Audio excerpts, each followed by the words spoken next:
It isn't immediately obvious to most what exactly political warfare is.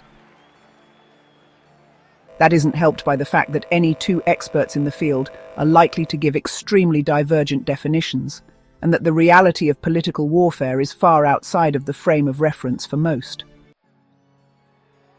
So allow us to bring you a lesson on the what of political warfare using a baseball analogy. Let's say that you're a shortstop and a decent batter, say, a .350 record at the plate. This works well for the analogy because, as the shortstop, there's action happening both in front of and behind you. Let's say you're on Team Cardinals and the opposition is the Blue Jays. This also fits the analogy well, since you're in a red jersey and the opposition is in a blue jersey. At the very first at-bat, the opposition Blue Jay, wearing number 33, accumulates 2 balls and 2 strikes, and on the 5th pitch hits a pop-up fly. You begin estimating the destination of the hit and where the ball will fall, and moving in quickly you call out, "Got it!" to make sure the second baseman and pitcher don't collide with you. You catch it in the soft web of your glove and give a little underhand toss back to the pitcher just feet in front of you as the home team audience claps for the umpire's shout of "Out!" You feel good having set the tone of the game with an easy catch. Easy day, you think. The rest of the first inning progresses rather uneventfully as the Blue Jays manage to get to first with a walk, but leave the man stranded with the third out on strikes. You don't come up to bat in the first inning, having been 6th in the lineup and ending the first inning with 1 Cardinal on first base and 1 on third base. Coming up to bat in the second, you're the first batter up, and the Blue Jays drove in 2 runs during their at-bat, placing your Cardinals down by 2. The first pitch goes by, a curveball just outside the zone, which causes all the more irritation when the ump yells, "Strike!" You won't let another go by.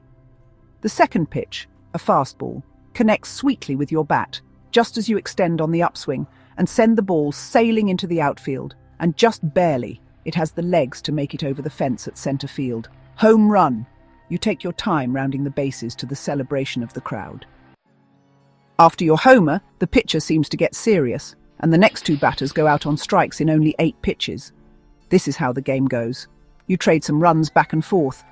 Your personal performance of the day is pretty darned good, better than your average day, even if the team, as a whole, is mediocre, and you're unsure of some of the coaching decisions.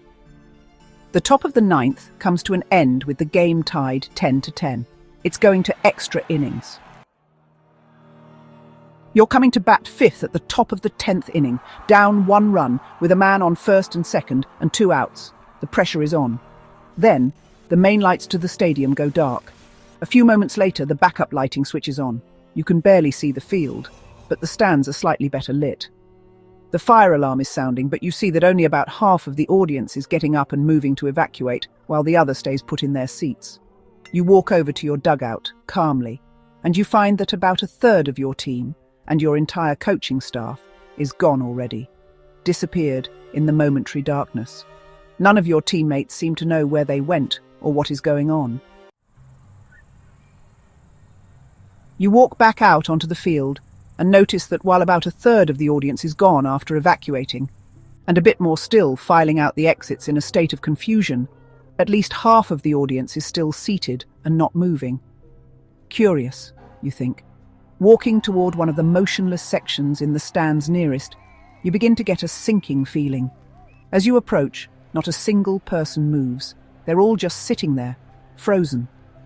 Now, within about 20 feet of the fans, you realize that the entire section of the stadium is full of mannequins dressed up in your team's gear. Nobody here is real. Much of your cheering section is fake. You rush back to your dugout, only to find that the remaining team members are being ushered out by soldiers with guns trained on them. They spot you and yell at you to get in a single file line with the rest of your team. You comply, and the lot of you Cardinals are led through the private entrance and out of the stadium, where you observe checkpoints have been established outside by more armed soldiers. They lead you around the back to an alley where they demand you kneel against a wall. It's only now that you remember. You're not even a baseball player. In political warfare, A primary objective is to make you believe that you're playing a game as part of a team, complete with an audience cheering you, an opponent, rules of the game, and more that do not actually exist. They will keep up this fiction for as long as necessary, extra innings even, to maneuver into position to defeat you. Back to the cardinal analogy and our shortstop. This all worked out for the enemy because you allowed the operators to convince you that you were playing a game called baseball, and you were not, in fact, in an actual war. You saw the blurry, full seats from a distance, and you took for granted that the cheering was coming from them, not piped in artificially. You didn't consider yourself an expert, so you placed yourself under the authority of the coach to teach you how to play and to call the shots. And you never questioned those strange decisions that kept the game tied and heading into overtime.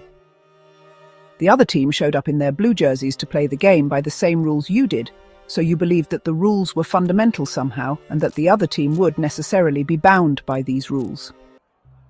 You never questioned whether the entire game was a creative fiction designed to keep you out of the real fight. You never contemplated that the other team was, likewise, manipulated to be on that field, playing against you, by others who were maneuvering on you, both to defeat you off the field. Counterspell Group.